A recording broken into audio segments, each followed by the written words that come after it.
Late payment या फिर penalty charges अगर हम नहीं पे करते, क्या इससे मेरा सिविल स्कोर या फिर क्रेडिट स्कोर खराब हो सकता है या फिर कोई लीगल एक्शन वगैरह कुछ हो सकता है? तो दोस्तों आज की इस वीडियो में इसी इंटरेस्टिंग सा टॉपिक के ऊपर डिस्कशन करेंगे और समझेंगे कि किस तरीके से लेट पेमेंट चार्जेस काम करता है, और अगर आप इसको पेमेंट नहीं करते हो तो आपका जो क्रेडिट स्कोर होता है उसमें क्या इसका इंपैक्ट होता है या फिर फर्दर कोई कंपनी एक्शन ले सकता है या नहीं ले सकता। सो दोस्तों अगर वीडियो अच्छा लगता है तो लाइक बटन को प्रेस करके मुझे फीडबैक जरूर दीजिएगा, इससे मुझे काफी मोटिवेशन मिलता है। और जो लोग अभी तक मेरे चैनल को सब्सक्राइब नहीं किया है तो जरूर जो है सब्सक्राइब कर लीजिए, क्योंकि इस चैनल पे आपको रेगुलरली जो है credit card, banking, finance related update मिलते रहते हैं। तो चलिए दोस्तों बात करते हैं मेन टॉपिक के ऊपर। तो आपका क्रेडिट स्कोर डाउन होता है कि नहीं होता है, ये जानने के लिए हमको सबसे पहले जानना ये होगा कि लेट पेमेंट का जो चार्जेस होता है वो किस तरीके से काम करता है। देखिए दोस्तों, एक आम इंसान को जैसा अंडरस्टैंडिंग होता है कि हाँ मेरा ईएमआई मान के चलिए मेरा 5000 ईएमआई है और मैंने 10-15 दिन लेट करते तो मुझे 500 रुपए का चार्ज लगा दिया जो भी मेरा बैंक है।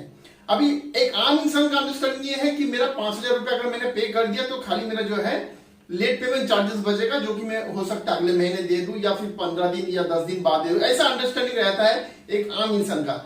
लेकिन दोस्तों बैंकिंग सिस्टम में इसका जो अंडरस्टैंडिंग होता है ये टोटल अलग होता है। कैसे होता है कि आप जब भी कोई पेमेंट करते हो, अगर आपका कोई लेट पेमेंट चार्जेस लगा है तो सबसे पहले जो अमाउंट आप पे करते हो उससे जो और लेट पेमेंट चार्जेस है वो सबसे पहले एडजस्ट होगा। सबसे पहले जो 500 रुपीज लेट पेमेंट चार्जेस है वो कटेगा 5000 से, बाकी का जो अमाउंट है मतलब 4500 रुपीज वो आपका करंट जो ईएमआई है वहां पे एडजस्ट होगा। इसका मतलब क्या निकल रहा है? इसका मतलब ये निकल रहा है कि आपका ईएमआई में 500 रुपीज का डेफिसिट दिखाएगा।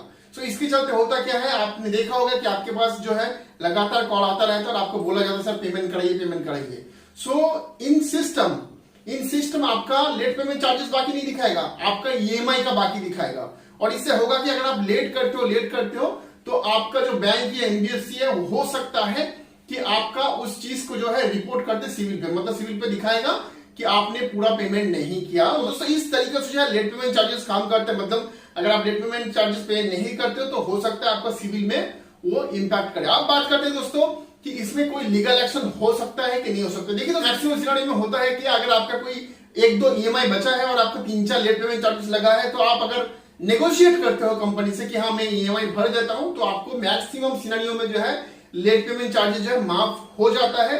बात करें कि लीगल एक्शन की, देखो मेरे जानकारी के हिसाब से अभी तक मैंने नहीं देखा कि 500-1000 रुपए के लिए आपके ऊपर लीगल एक्शन लिया जाए, क्योंकि उतना अमाउंट का अगर आपके ऊपर लीगल एक्शन लिया जाए तो उससे ज्यादा खर्चा तो कंपनी का हो जाएगा। सो ऐसा कुछ नहीं होता नहीं है, लेकिन हाँ डेफिनेटली अगर आप पे नहीं करते हो तो आपका जो क्रेडिट स्कोर है वो इंपैक्ट जो है जरूर हो सकता है। सो हम मिलते हैं ऐसे ही कुछ रोचक इंफॉर्मेशन के साथ अगले वीडियो में। तब तक अपना और अपना फैमिली का बहुत सारा ख्याल रखिएगा। जय हिंद, वंदे मातरम।